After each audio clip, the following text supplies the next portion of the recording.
Assalamualaikum warahmatullahi wabarakatuh. Waalaikumsalam warahmatullahi wabarakatuh. Selamat pagi, Mbak. Selamat pagi, Mas. Sebelumnya, izinkan saya untuk memperkenalkan diri.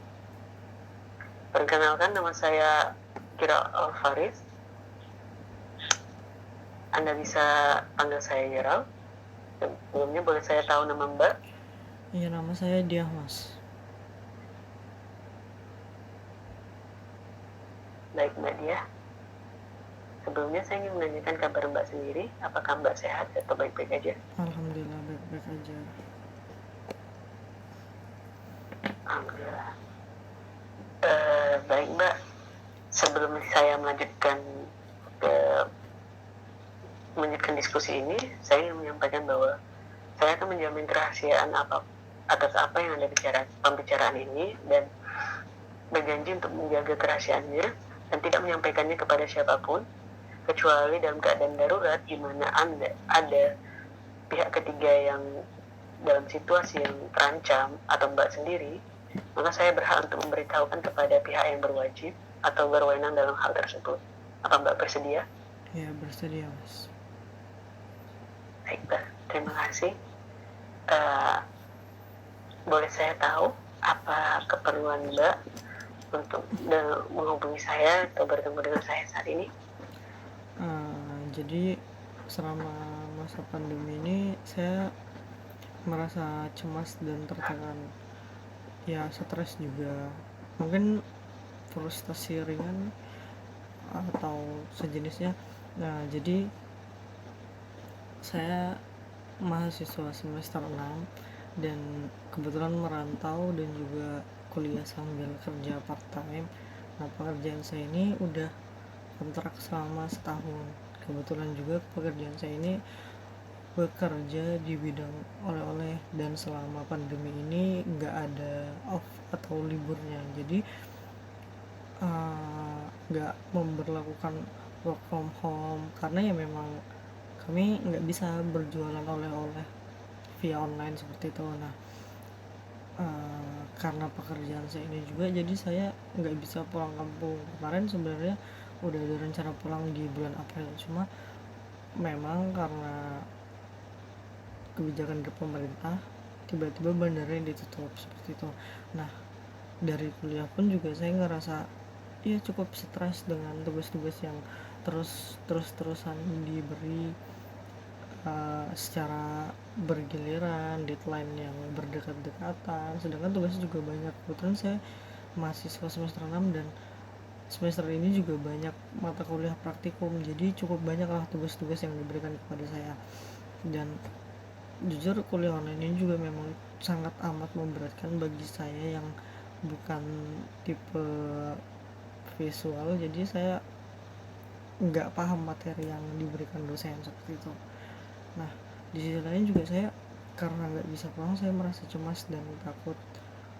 Cemas sama orang tua di rumah, takut juga kalau misalnya saya ada apa-apa, karena ya selama pandemi ini di awal-awal pun hampir semua warung dan toko tutup, jadi harus benar-benar survive dengan keadaan yang memang kesepian juga karena memang semua teman-teman saya pulang seperti itu. Dan mau cerita pun kalau mau cerita ke keluarga takut malah bikin khawatir, cerita ke teman kerja mereka pun kebanyakan orang asli di tempat rantau saya, jadi kurang paham dengan keadaan saya. Kebanyakan malah cenderung kayak gimana ya, menyampaikan hal-hal yang bersifat positivity, kayak ya kamu masih mending, masih sehat, kamu masih mending, masih bisa makan, masih kerja dan bla bla seperti itu malah gimana ya, malah menjatuhkan mental saya, malah bikin saya kayak apaan sih, kayak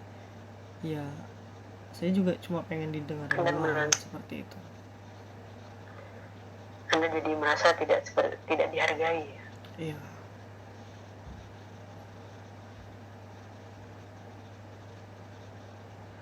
Baik, Mbak. Dari cerita Mbak tadi yang saya tanggap adalah di mana Mbak mengalami musibah di mana Mbak sendiri tidak bisa balik dalam kondisi pandemi ini, dan Mbak sendiri punya kewajiban untuk bekerja, dan di sini Mbak, di mana Mbak di sini punya tekanan dari kuliah, tekanan dari pekerjaan, dan ditambah dengan pandemi ini membuat Mbak kesulitan dalam beradaptasi dengan situasi yang rumit seperti ini. Ditambah lagi Mbak tidak mendapatkan dukungan dari Mbak yang teman-teman Mbak atau orang yang Mbak butuhkan.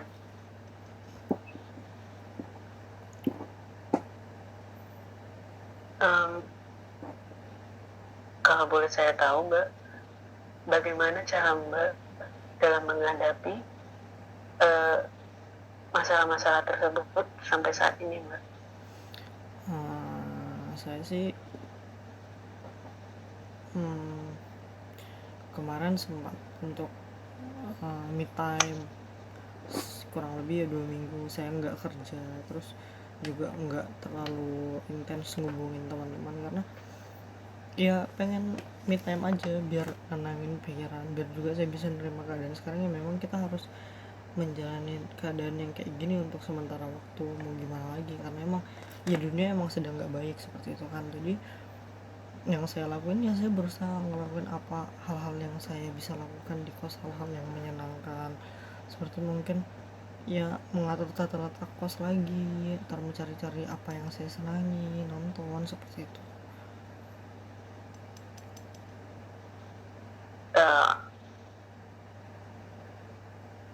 Pemikiran yang luar biasa yang Mbak miliki, di mana Mbak bisa memiliki pikiran yang baik walaupun dalam kondisi seperti ini. Melakukan me time seperti tadi yang Mbak sebutkan merupakan hal yang luar biasa juga untuk dilakukan seorang individu dalam kondisi seperti yang Mbak lakukan.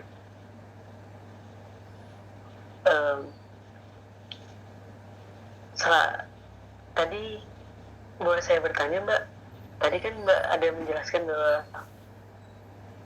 ada teman-teman yang memberikan pemikiran atau Mbak sebutkan dari toxic positivity ya. Apakah ada nggak sih teman yang menurut Mbak sepemahaman dengan Mbak atau gimana? Atau tidak memberikan itu, malah memberikan dukungan yang Mbak butuhkan, ada nggak sih? Sebenarnya ada, tapi memang teman saya yang benar-benar mendukung itu cuma ya beberapa, paling cuma 1-2 orang, dan itu pun juga dia sama dengan saya, dia juga sedang merantau dan belum bisa pulang. Jadi memang mungkin dia paham karena memang dia juga merasakan apa yang saya rasakan, seperti itu. Jadi Mbak sendiri tahu bahwa apa sih penyebab atau ciri-ciri orang yang tidak memberikan dukungan kepada Anda ya. Berarti Mbak sendiri apakah tahu bagaimana cara menghadapi orang-orang tersebut, atau berusaha menghadapi mereka itu bagaimana gitu? Saya sih ngadepin mereka ya nggak saya ladenin sih, maksudnya ketika mereka bilang seperti itu saya cuma ya udah dia yain aja, daripada saya harus berdebat seperti itu, soalnya percuma juga kalau menurut saya. Mereka juga nggak akan ngerti karena mereka belum ngerasain.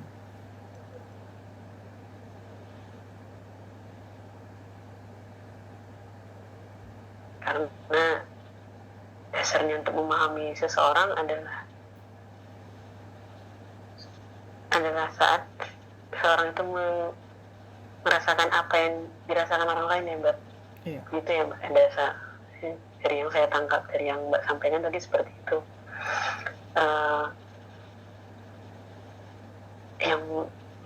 Jadi Mbak melakukan bahwa berusaha menjauhkan diri dari mereka ya Mbak, jadi orang-orang yang tidak sependapat dengan Mbak dalam kondisi seperti ini ya. Sebenarnya nggak menjauhkan diri, cuma mengurangi pembicaraan tentang hal-hal yang bikin saya stres seperti itu, karena juga ya buat apa juga, malah membuat Mbak makin kepikiran dengan hal tersebut ya Mbak. ya. Dalam menghadapi masalah-masalah yang Mbak lakukan tadi, apakah Mbak sudah membuat planning atau rencana dalam menghadapi hal tersebut, atau seperti yang lain gitu Mbak? Kalau saya sih cuma ya udah dijalanin aja sekarang, karena emang keadaannya yang mengharuskan kita seperti ini. Jadi mau gimana lagi, kita nggak bisa denial terus dengan keadaan sekarang, harus tetap dijalanin supaya juga nggak bikin orang-orang di sekitar kita khawatir sama kita seperti itu.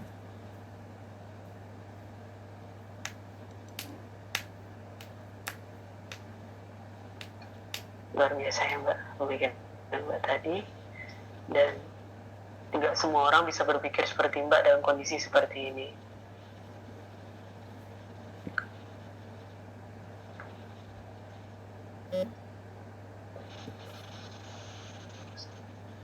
Dalam proses-proses tersebut ada nggak sih yang mengganggu Mbak selain itu? Enggak sih Mas, kalau yang mengganggu nggak ada, cuma paling ya itu aja. Ada nggak sih Mbak orang-orang yang mendukung Mbak dalam kondisi seperti ini yang Mbak jaga banget gitu? Ya ada Mas.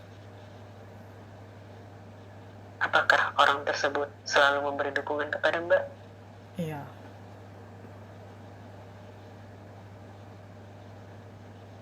Dan apakah orang tersebut yang merupakan dasar Mbak bisa melakukan hal itu terlebih jauh? Iya Mas. Atau maksudnya menghadapi masalah itu? Jadi Mbak akan jadi yang dari saya dapat saya simpulkan ya Mbak, bahwa Mbak sendiri saat ini sedang menghadapi masalah karena pandemi dan juga pekerjaan dan kuliah yang yang sulit, dimana Mbak sendiri di sini sangat sulit untuk beradaptasi. Iya, seperti lebih itu sulit Mas. beradaptasi ya Mbak. Dan walaupun banyak hambatan, ternyata Mbak di sini juga tidak sendirian ya. Masih ada orang yang sependapat dengan Mbak, dan masih banyak orang yang mendukung Mbak di sini.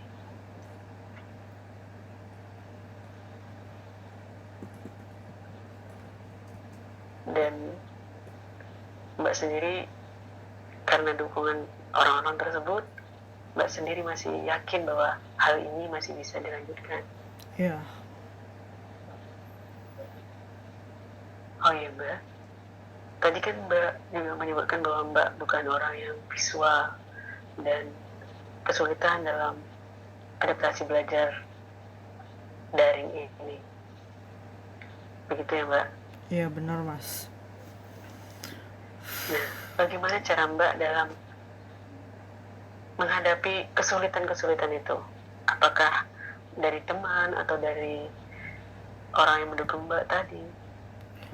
Kalau saya sih berusaha memahami sendiri ya Mas. Jadi saya baca berulang-ulang kali materinya sampai saya paham. Kalau memang saya nggak paham ya baru saya tanyakan ke orang, seperti itu. Luar biasa banget ya Mbak pemikirannya. Dan hal tadi juga sangat baik gitu. Dan karena saya yakin juga nggak semuanya bisa melakukan hal itu, dan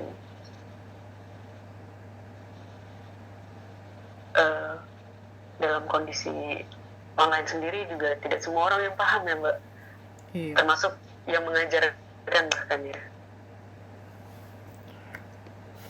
Saya rasa apa yang Mbak lakukan itu merupakan hal yang luar biasa sekali.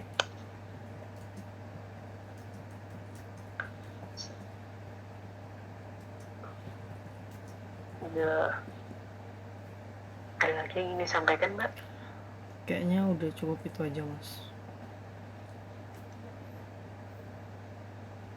Jadi, dan saya menyimpulkan juga Mbak bahwa dalam menghadapi permasalahan mengenai belajar, Mbak sendiri masih dapat melakukan hal yang terbaik untuk menghadapi masalah tersebut, dan dimana Mbak juga masih yakin bahwa Mbak bisa menghadapi perkuliahan itu walaupun itu sulit sekalipun, seperti praktikum yang Mbak sebutkan tadi.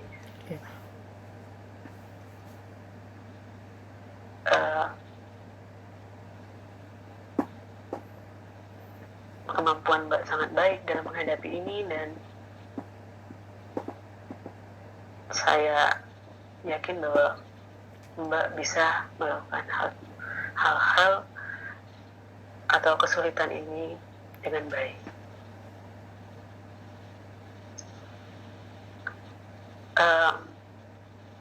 Mungkin waktu kita yang terbatas ini sangat sulit untuk menjelaskan hal-hal yang sulit untuk dijelaskan atau permasalahannya. Mungkin apa yang bisa saya sampaikan adalah hal tersebut yang sudah saya sampaikan. Mungkin Mbak ingin melanjutkan ke pertemuan berikut. Apa Mbak setuju? Iya. Diadakan pertemuan berikutnya? Iya, saya setuju. Terima kasih Mbak. Terima kasih atas pengalaman dan ceritanya. Semoga pelajaran dan pengalaman yang Anda ceritakan ini menjadi hal yang baik untuk kita lanjutkan berikutnya, di pertemuan berikutnya. Terima kasih. Assalamualaikum warahmatullahi wabarakatuh. Waalaikumsalam warahmatullahi wabarakatuh.